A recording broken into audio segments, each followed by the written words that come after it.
বেশি জানে, কিন্তু আমারও খুব ইচ্ছা করে ঠাকুরের আলোচনা করুন, ঠাকুরের গল্প করুন, কিন্তু কী হয় সময়ের অভাবে কিছু করতে পারি না। কিন্তু অনেক সময় অনেক কথা ভাবতে থাকি, আজকে এই বাড়িতে এই ঠাকুরের গল্পটা করি, কামের মাধ্যমে ঠাকুর সব কিছু ভুলে যায়। কিন্তু ঠাকুরও এমন কথা বলছে যে কামের থাকা দিয়ে হইয়াও যায় মানুষের লোক একটু যাজন করতে, কিন্তু এই সময়টুকুই পাই না। খুব আশা ঠাকুরের গল্প করুন কিনা, কিন্তু আজকে আমি নিজে ইচ্ছাই দাঁড়াইছি ঠাকুর ধরলে কী পাওয়া যায় আর ঠাকুর ধৈরা ছেড়া দিলে কী পাওয়া যায়। তো এরকম তো বহুতে আছে যে ঠাকুর ধৈরাও ছেড়া দিচ্ছে, ঠাকুরের যে না চিনছে সে অনেক মানে মায়ের গর্ভে গেছে, আর যে চিনছে সে মার গর্ভের থেকে বাইরে গেছে।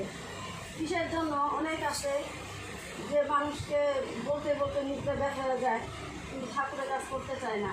আজকে যে আমরা 30 দিনে যে স্টিল তৈরি যে পাঠাই, আমাদের যে কত আনন্দ ফুর্তি লাগে যে আজকে ঠাকুরের চরণে আজকে আমাদের 30 দিনেছে ঠাকুরের জন্য আমরা আজকে অর্ঘ্যটা পাঠাইতে পারছি। আর যদি না পাঠাই তাহলে কী হয়, আমাদের যেটা মাথায় বুঝা থাকে। তো এই বুঝাই আমি স্টিল গল্পটাই বলি। ফার্স্ট আমাদের কর্ম হলো ঘুরতে ইচ্ছা করলো, কথা বলতে লাগে না, ঘরে দরজাটা খুলবে আর জল ছিটা দিয়ে স্টিল করতে লাগে। হয়তো বহুতে আছে যে ঘর দুয়ার ঝাড়ু দিয়ে বাসি করে স্টিল করুন, বাসি ঘর দুয়ারে তো স্টিল করতে পারে না, অনেকে ভাবে। কিন্তু আমাদের ঠাকুর যে ভোর 4টার সময় দরজার সামনে দাঁড়ায় থাকে, তখন যদি দরজাটা আটকানি থাকে ঠাকুর কী করে ফিরা জায়গা। যখন ঠাকুর ফিরা যায়, যখন গালা হয় স্মৃতি করি, তখন মনটার মধ্যে দুঃখ লাগে। যারা সঠিক পুরা স্মৃতি করে ঠিক সময় মতো, তাদের অন্তরে যে লাগে যায় আজকে আমার একটু দেরি দিল, আজকে আমার স্মৃতি করতে পারলাম না, আমার ঠাকুরকে ঘিরে দিচ্ছে বা দুয়ারের টিকা, তখন যে মনের ভিতরে যে একটা অনুতাপটা এসে যায়, আজকে আমার ঠাকুর এত দেরি করলাম আমি।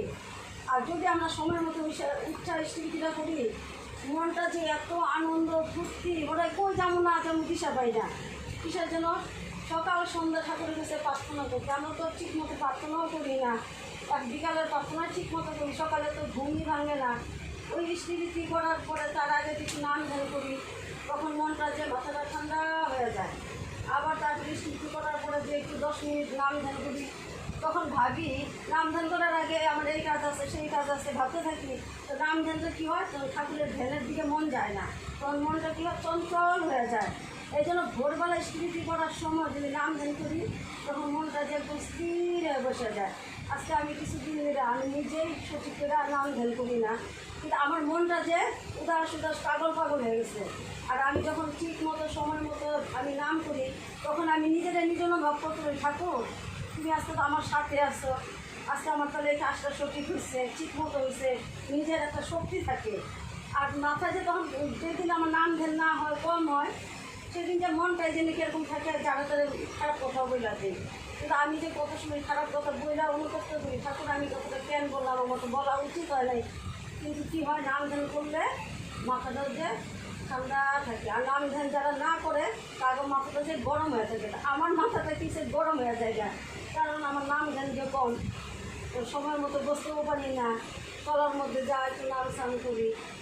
তো একদিন একটা ভদ্রলোক ঠাকুরে খুব ভালোবাসত, তার লোকটাই ভালোবাসত কিন্তু বউটাই ভালোবাসত না মনে হয়। একদিন মেডিকেলে গেছি আমি, মেডিকেলটা তার লোকটা যে স্ট্রোক করছে, স্ট্রোক করার পরে তার ভদ্রমহিলাটা ঠাকুরের ফটোটা নিয়ে বুকে করে নিয়ে মেডিকেলে জামাইটা যখন হাজব্যান্ডের যখন আইসিইউতে ঢুকাই দিছে, ঠাকুরের ফটোটা এরকম বুকে করে তো নিছে, নেওয়ার পরে কিসে ছিটকে করে গেছে। করার পরে কিসে আমার পায়ের সামনে পড়ছে। আমিও তখন মেডিকেলে, আমার দিদি ছেলে বিরাট বড় একটা অ্যাক্সিডেন্ট হয়েছিল, তখন আমিও মেডিকেলে।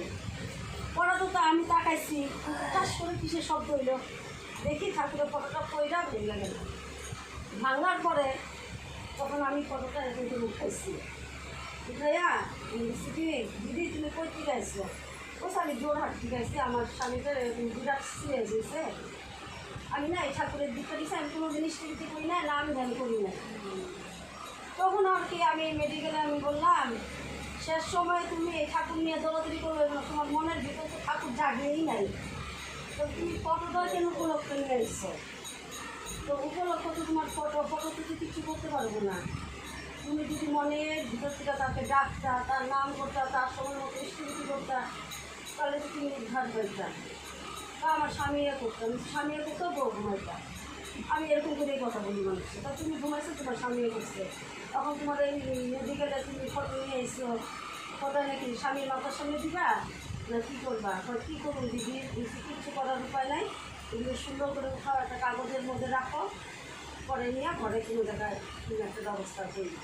বললাম তো স্বামীরা যদিও ঠিক ঠিক না করে, কিন্তু বউ মানে সঠিক হইতে লাগবে। আজকে যে বউটাই করতে না বলে তার লোক কী দুর্গতি।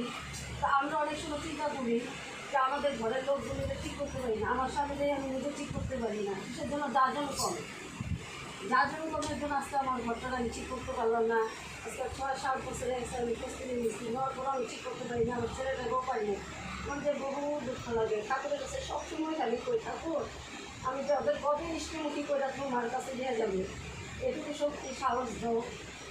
তো অনেকেই আছে যে আমি তো স্ত্রী করি, আমি তো দিই, এইগুলো না। কিসের জন্য? সংসারে যদি সবাই থাকো, সবাই মিলা আমরা একটা বছরে একটা ঠাকুরের মন্দিরের সময়, তখন সবাই মিলে যেটা কত আনন্দ করতে লাগে। সবার স্বামীরা লগে যায়, যখন আমার স্বামী আমার লগে না যায় তখন আমার কত কষ্ট হয় যে সবার হাজবেন্ড নিয়ে যায়, কিন্তু আমি তো নিতে পারি না। তো এই করে আমি রাখি, আমাকে ওই দুটো দিন